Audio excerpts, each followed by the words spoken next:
ರಾಜ ವಿಶುದ್ಧವಾಣಿ ವಿಶಿಷ್ಟ ವಿಷ್ಣು ವಿಶೇಷ ಶಂಕರ ವಾಯು ಜಲ ಗಗನ ಅನಲ ಅಣು ಓಂಕಾರ ಬ್ರಹ್ಮಾಂಡ ಆದಿಮಧ್ಯ ಅಂತದ ವ್ಯಾಪ್ತಕ್ಕೆ ಸಚ್ಚಿತ್ ಆನಂದ ಆತ್ಮಜ್ಞಾನಕ್ಕೆ ರೂಪು ನೂರರ ಶುದ್ಧ ಚೈತನ್ಯಕ್ಕೆ ನಮೋ ನಮಃ.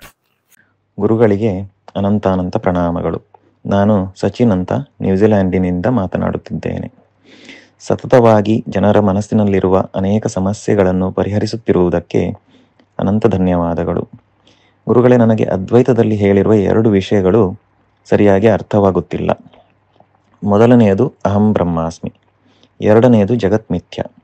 ಈ ಜಗತ್ತು ಮಿಥ್ಯ ಅಥವಾ ಭ್ರಮೆ ಅಥವಾ ಒಂದು ಕನಸಿನಂತೆ ಆದಲ್ಲಿ ನಾವು ಇಲ್ಲಿ ಮಾಡುವ ಎಲ್ಲ ಕರ್ಮಗಳಿಂದ ಯಾವುದೇ ಪಾಪ ಪುಣ್ಯದ ಲೇಪಗಳು ನಮಗೆ ಬರಬಾರದಲ್ಲವೇ? ಅಂದರೆ ಈಗ ರಾಜಕಾರಣಿಗಳು, ಆತಂಕವಾದಿಗಳು, ದುಷ್ಟರು ಏನನ್ನೋ ಮಾಡುತ್ತಾರೆ, ದರೋಡೆ, ಕೊಲೆ ಇತ್ಯಾದಿಗಳು. ಇದರಿಂದ ಅವರಿಗೆ ಯಾವುದೇ ಪಾಪ ಪುಣ್ಯದ ಲೇಪ ಬರಬಾರದು. ಯಾಕಂದರೆ ಅವರು ಮಾಡುತ್ತಿರುವುದೆಲ್ಲವೂ ಒಂದು ಕನಸು ಅಥವಾ ಒಂದು ಭ್ರಮೆ ಅಥವಾ ಅದು ಮಿಥ್ಯ. ಅದು ನಮ್ಮ ಕಣ್ಣಿಗೆ ಕಾಣುತ್ತಿರುವುದಷ್ಟೇ, ಆದರೆ ಅದು ಸತ್ಯವಲ್ಲ.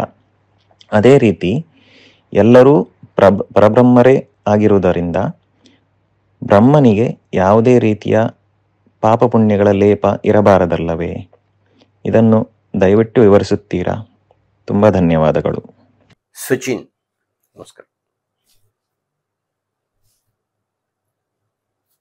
ಪ್ರಶ್ನೆ ಬಹಳ ಗೊಂದಲವಾಗಿರುವಂತೆ ಕೇಳಿದ್ದೀರಿ, ಆದರೆ ಗೊಂದಲ ಇಲ್ಲ. ನಿಮ್ಮ ಪ್ರಶ್ನೆಯನ್ನ ನೀವು ತುಂಬ ಸಮಾಧಾನವಾಗಿ ಅರ್ಥ ಮಾಡಿಕೊಳ್ಬೇಕು. ಅದ್ವೈತ ಸಿದ್ಧಾಂತದ ಮಹಾವಾಕ್ಯವೊಂದನ್ನು ತಗೊಂಡು ನೀವು ಮಾತಾಡ್ತಾ ಇದ್ದೀರಿ. ನನಗದು ಅರ್ಥ ಆಗ್ತಾ ಇಲ್ಲ ಸರಿಯಾಗಿ ಅಂತ ಹೇಳ್ತಾ ಇದ್ದೀರಿ. 2 ಭಾಗ ಇದೆ, ಅಹಂ ಬ್ರಹ್ಮಾಸ್ಮಿ ಹಾಗೂ ಜಗನ್ಮಿಥ್ಯೆ. ಅಹಂ ಬ್ರಹ್ಮ ಅಸ್ಮಿ, ನಾನು ಬ್ರಹ್ಮವಾಗಿದ್ದೇನೆ ಅನ್ನೋದು ಮೊದಲನೇ ಭಾಗ. ಎರಡನೇ ಭಾಗದಲ್ಲಿ ಈ ಜಗತ್ತೆಲ್ಲವೂ ನನ್ನನ್ನೂ ಒಳಗೊಂಡು, ಅಂದರೆ ನನ್ನ ದೇಹವನ್ನು ಒಳಗೊಂಡು ಈ ಜಗತ್ತೆಲ್ಲವೂ ಮಿಥ್ಯೆ, ಅಂದರೆ ಸತ್ಯದಂತೆ ಕಾಣ್ತಾ ಇರತಕ್ಕಂಥ ಸುಳ್ಳು, ಅಂದರೆ ಅದೊಂದು ಭ್ರಮೆ, ಅದೊಂದು ಮಾಯೆ. ಈಗ ನಿಮ್ಮ ಪ್ರಶ್ನೆ, ನಾನು ಮಾಯೆಯ ಒಳಗೆ ಇರೋದ್ರಿಂದ, ಈ ಮಾಯಾ ಮಹಿಮೆಯ ಮಧ್ಯದಲ್ಲಿ ಇರೋದರಿಂದ, ಈ ಮಾಯಾ ಲೋಕದಲ್ಲಿ ನಡೆಯತಕ್ಕ ಎಲ್ಲ ಘಟನೆಗಳು ಮಾಯೆಯೇ, ಅದು ನಿಜ ಅಲ್ಲ. ಅದು ಕಾರಣ ಈ ಮಾಯಾ ಪ್ರಕೃತಿಯಲ್ಲಿ, ಈ ಜಗತ್ತಿನಲ್ಲಿ ನಾನು ಒಳ್ಳೇದು ಮಾಡ್ತೀನ ಕೆಟ್ಟದ್ದು ಮಾಡ್ತೀನ, ಅದು ಎರಡೂ ಅರ್ಥವೇ ಇಲ್ಲ. ಕೆಟ್ಟದ್ದನ್ನು ಮಾಡುವುದರಿಂದ ಬರತಕ್ಕಂಥ ಪಾಪವಾಗಲಿ, ಒಳ್ಳೆಯದರಿಂದ ಬರತಕ್ಕಂಥ ಪುಣ್ಯವಾಗಲಿ, ಇದು ಎರಡೂ ಅದು ಮಾಯೆಯಾದ ಕಾರಣದಿಂದ ಈ ಆತ್ಮಕ್ಕೆ, ಈ ಬ್ರಹ್ಮಕ್ಕೆ ಅದು ಅಂಟೋದೇ ಇಲ್ರಿ ಅಲ್ವೇ ಅಂತ ನೀವು ಕೇಳ್ತಾ ಇದ್ದೀರಿ. ನೀವು ಅನುಕ್ತವಾಗಿ ಮತ್ತೊಂದು ಕೇಳ್ತಾ ಇದ್ದೀರಿ, ಅದನ್ನು ಹೇಳ್ತಾ ಇಲ್ಲ ನೀವು. ಆದರೆ ನಿಮ್ಮ ಪ್ರಶ್ನೆಯ ಒಳ ಅರ್ಥ ಅದು. ಅದೇನು ಅಂದ್ರೆ, ಮಾಯಾ ಪ್ರಪಂಚದಲ್ಲಿ ಮಧ್ಯೆ ಸಿಲುಕಿರತಕ್ಕಂತಹ ನಾನು ಮಾಡತಕ್ಕಂಥ ಪುಣ್ಯ ಪಾಪಗಳು ಅದೂ ಕನಸಿನಂತೆ ಇರೋ ಕಾರಣದಿಂದ ಅದಕ್ಕೆ ಬರತಕ್ಕಂಥ, ಅದರ ಫಲಿತವಾಗಿರತಕ್ಕಂತಹ ಸುಖ ದುಃಖಗಳನ್ನು ನಾನು ಅನುಭವಿಸಕೂಡದು. ಅದು ಆಂತರ್ಯದಲ್ಲಿ ಇರತಕ್ಕಂಥದ್ದು. ಅಂದರೆ ಅರ್ಥ ಏನಪ್ಪಾ ಅಂದ್ರೆ, ವ್ಯಕ್ತಿಯೊಬ್ಬ ಮಾಡಿರತಕ್ಕಂತಹ ಪಾಪಗಳಿಗೆ ಅವನಿಗೆ ಶಿಕ್ಷೆ ಆಗ್ಬಾರ್ದ್ರಿ. ಯಾಕೆಂದ್ರೆ ಅದೆಲ್ಲ ಮಾಯೆ. ಕನಸಿನಲ್ಲಿ ನಡೆದಂತಹ, ಕನಸಿನಂತೆ ನಡೀತಾ ಇರತಕ್ಕಂತಹ ವಿಷಯಗಳಿಗೆ ಅದು ಸುಳ್ಳಾದ್ದರಿಂದ ಹೇಗೆ ಶಿಕ್ಷೆ ಆಗಬೇಕು? ಆಗೋದಿಲ್ಲ, ಆಗ್ಕೂಡುದು. ಆದ್ರೆ ಆಗತ್ತಲ್ಲ ಜೀವನದಲ್ಲಿ. ಕಳ್ಳನಿಗೆ ಶಿಕ್ಷೆ ಆಗುತ್ತೆ, ದರೋಡೆ ಮಾಡಿದವನಿಗೂ ಶಿಕ್ಷೆ ಆಗುತ್ತೆ, ಸುಳ್ಳು ಹೇಳಿದವನಿಗೂ ಶಿಕ್ಷೆ ಆಗುತ್ತೆ, ಮೋಸ ಮಾಡಿದವನಿಗೂ ಶಿಕ್ಷೆ ಆಗುತ್ತೆ. ಇಲ್ಲಿ ಒಂದು ಸ್ಪಷ್ಟವಾದ ಚಿತ್ರಣವನ್ನು ನೀವು ಅರ್ಥ ಮಾಡಿಕೊಳ್ಳಬೇಕು. ಕನಸಿನಲ್ಲಿ ಆಗ್ತಾ ಇರತಕ್ಕಂಥ ಕೆಲಸಗಳಿಗೆ ಕನಸಿನಲ್ಲಿಯೇ ಶಿಕ್ಷೆಯೂ ಆಗುತ್ತದೆ. ಅಂದ್ರೆ ಈ ದೇಶಕ್ಕೆ ಒಂದು ಕಾನೂನು ಇದೆಯಪ್ಪ, ಆ ಕಾನೂನಿಗೆ ವಿರುದ್ಧವಾಗಿ ಯಾವನೋ ಒಬ್ಬ ವ್ಯಕ್ತಿ ಏನೋ ಮಾಡ್ತಾನೆ, ಹಾಗೆ ಅವನು ಮಾಡಿದಾಗ ಅವನಿಗೆ ಶಿಕ್ಷೆ ಆಗುತ್ತೆ. ಅವನಿಗೆ ಶಿಕ್ಷೆ ಆಯಿತು ಅಂದ್ರೆ ಅರ್ಥ ಏನು? ಈಗ ಭಾರತದಲ್ಲಿ ಹಿಂದೆ ಇದ್ದಂತೆ ಮತ್ಯಾವುದೂ ಶಿಕ್ಷೆ ಇಲ್ಲ, ಅಥವಾ ಬೇರೆಯ ರಾಷ್ಟ್ರಗಳಲ್ಲಿ ಇರತಕ್ಕಂಥ ಶಿಕ್ಷೆ ಇಲ್ಲ. ಅದಕ್ಕಿರತಕ್ಕಂಥ ಶಿಕ್ಷೆ ಸೆರೆಮನೆಯ ವಾಸ. ಆ ತಪ್ಪನ್ನು ಮಾಡಿರತಕ್ಕಂತಹ ಮಾಯಾತ್ಮಕವಾಗಿರತಕ್ಕಂತಹ ಈ ದೇಹಕ್ಕೆ, ಈ ದೇಹವು ಪ್ರಕೃತಿನೇ, ಈ ದೇಹ ಅನ್ನೋದು ಆತ್ಮ ಅಲ್ಲ, ಅದು ನೀವು ಖಚಿತಪಡಿಸ್ಕೋಬೇಕು.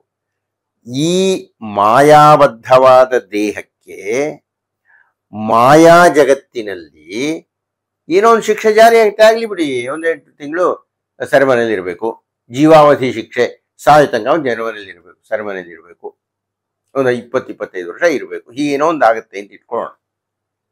ಕೊಲೆ ಮಾಡಿದವನಿಗೆ ಈ ಮಾಯಾ ಶರೀರ, ಈ ಭ್ರಮಾತ್ಮಕವಾದ ಶರೀರ, ಭ್ರಮಾತ್ಮಕವಾದ ಕನಸಿನ ಜಗತ್ತಿನಲ್ಲಿ ಭ್ರಮಾತ್ಮಕವಾದ ಶಿಕ್ಷೆಯನ್ನು ಅನುಭವಿಸಿ ಬಿಡುತ್ತದೆ. ಅನುಭವಿಸ್ಲಿ ಬಿಡಿ, ನಿಮ್ಗೇನು ಸಮಸ್ಯೆ? ಈಗ ನೀವು ಖಚಿತಪಡಿಸಿಕೊಳ್ಳಬೇಕಾದ ವಿಷಯ ಏನಪ್ಪಾ ಅಂದ್ರೆ, ಪ್ರಾರಂಭದಲ್ಲಿ ಹೇಳಿದ್ರಲ್ಲ, ಅಹಂ ಬ್ರಹ್ಮ ಅಸ್ಮಿ, ನಾನು ಬ್ರಹ್ಮನ್ನಾಗಿದ್ದೇನೆ. ನಿಮ್ ಪ್ರಶ್ನೆ ಎಲ್ಲೋ ಅದನ್ನೇ ಹೇಳಿದ್ರಿ, ಬ್ರಹ್ಮನ್ಗೆ ಇದೆಲ್ಲ ಅಂಟೋದಿಲ್ಲ. ಅಂಟೋದಿಲ್ಲ ಯಾವುದದು? ಈ ದೇಹದ ಒಳಗೆ ಅಗೋಚರವಾಗಿರತಕ್ಕ, ಅದೃಶ್ಯವಾಗಿರತಕ್ಕ, ನಮಗೆ ನಿರೂಪಣೆ ಮಾಡಲಿಕ್ಕೆ ಆಗದೇ ಇರತಕ್ಕಂಥ ಆತ್ಮತತ್ವ ಅನ್ನುವುದು ಒಂದಿದೆ. ಆ ಆತ್ಮಕ್ಕೆ ಇದ್ಯಾವುದೂ ಅಂಟುವುದಿಲ್ಲ.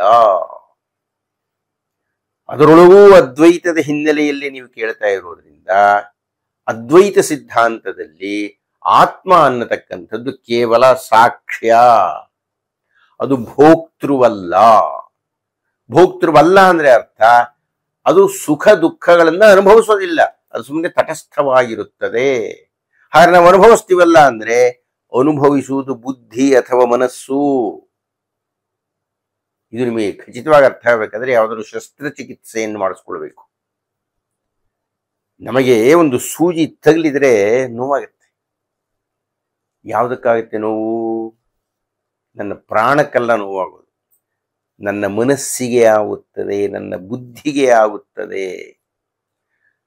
ಅದೇ ಒಬ್ಬ ರೋಗಿಯನ್ನು ಕೂಡಿಸ್ಕೊಂಡು ಕತ್ತರಿಸ್ತಾರೆ, ಎದೆಯನ್ನು ಕತ್ತರಿಸುತ್ತಾರೆ, ನೋವಾಗಲ್ಲ? ಅರೆ ನೋವು ಆಗತ್ರಿ, ನಮಗ್ ಗೊತ್ತಾಗಲ್ಲ. ಯಾತಕ್ ಗೊತ್ತಾಗಲ್ಲ ಅಂದ್ರೆ ನಮಗೆ ಅರಿವಳಿಕೆಯನ್ನು ಕೊಟ್ಟಿರುತ್ತಾರೆ. ಅದ್ರ ಹೆಸರೇ ಎಷ್ಟು ಚೆನ್ನಾಗಿದೆ ನೋಡಿ, ಅರಿವು ಅಳಿದು ಹೋಗುವುದು. ಅಂದರೆ ಈ ಲೌಕಿಕ ಜಗತ್ತಿನಲ್ಲಿ ಆಗತಕ್ಕಂಥ ನೋವು ನಮಗೆ ಆಗಲ್ಲ. ಯಾವಾಗ ಅಂದ್ರೆ ನಮ್ಮ ಮನಸ್ಸು ಅಥವಾ ಬುದ್ಧಿ ಗೈರು ಹಾಜರಾದಾಗ. ಹೀಗಾಗಿ ನಮಗೆ ಆಗಬಹುದಾದಂಥ ನೋವು ಮನಸ್ಸಿಗೆ ಆಗತ್ತೆ, ಆತ್ಮಕ್ಕೆ ಅಲ್ಲ. ಆತ್ಮ ಅನ್ನತಕ್ಕಂಥದ್ದಕ್ಕೆ ಇದ್ಯಾವುದು ಅಂಟುವುದಿಲ್ಲ. ಹೀಗಾಗಿ ಆತ್ಮ ಅನ್ನತಕ್ಕಂಥದ್ದು ನಿಸ್ಸಂಗ, ಅದು ಕೇವಲ ಸಾಕ್ಷಿ ರೂಪ. ಅದು ಕಾರಣ ಇಷ್ಟು ಉತ್ತರವನ್ನು ಪುಟಾಣಿಯಾಗಿ ಹೇಳಬಹುದಾದ್ರೆ, ನಮ್ಮ ಶರೀರದ ಒಳಗೆ ಇರತಕ್ಕಂಥ ಆತ್ಮ, ಆ ಆತ್ಮಕ್ಕೆ ಯಾವ ಸಂಗವೂ ಇಲ್ಲ, ಅದಕ್ಕೆ ಯಾವ ಸುಖ ದುಃಖಗಳೂ ಇಲ್ಲ. ಸುಖ ದುಃಖಗಳೆಲ್ಲ ಆಗತಕ್ಕಂಥದ್ದು ಈ ದೇಹಕ್ಕೆ. ಈ ದೇಹಕ್ಕೆ ಈ ಮಾಯಾ ಪ್ರಪಂಚದಲ್ಲಿ, ಈ ಕನಸಿನ ಜಗತ್ತದಲ್ಲಿ ಕೊಡತಕ್ಕಂಥ ಶಿಕ್ಷೆಗಳನ್ನ ಈ ಮತ್ತೊಂದು ಕನಸಿನ ದೇಹವಾಗಿರತಕ್ಕಂಥ ಈ ದೇಹ ಅನುಭವಿಸುತ್ತೆ. ಬಹುಶಃ ನಾನು ಉತ್ತರ ಹೇಳಿದ್ದೀನಿ ಅಂತ ಕಾಣುತ್ತೆ, ನಿಮಗೆ ಅಷ್ಟು ಅರ್ಥ ಆಗಿರಬಹುದು. ನಮಸ್ಕಾರ. ಶ್ರೀ ಗುರುಭ್ಯೋ ನಮಃ. ನನ್ನ ಹೆಸರು ರಾಮನಾಥ್, ಸಿಂಗಪುರದಿಂದ. ದೇವರ ಪೂಜೆಯಲ್ಲಿ ಉಪಯೋಗಿಸುವ ಶಂಖದಲ್ಲಿ ಬಲಮುರಿ, ಎಡಮುರಿ ಶಂಖ ಎಂದು ಇರುತ್ತದೆ. ಇವುಗಳ ವಿಶೇಷತೆ ಮತ್ತು ಮಹತ್ವ ಏನು? ಶ್ರೇಷ್ಠತೆಯಲ್ಲಿ ಏನಾದರೂ ವ್ಯತ್ಯಾಸ ಇದೆಯೇ? ದಯಮಾಡಿ ಉತ್ತರಿಸಿ. ನಮಸ್ಕಾರ. ಶುಭಮಸ್ತು.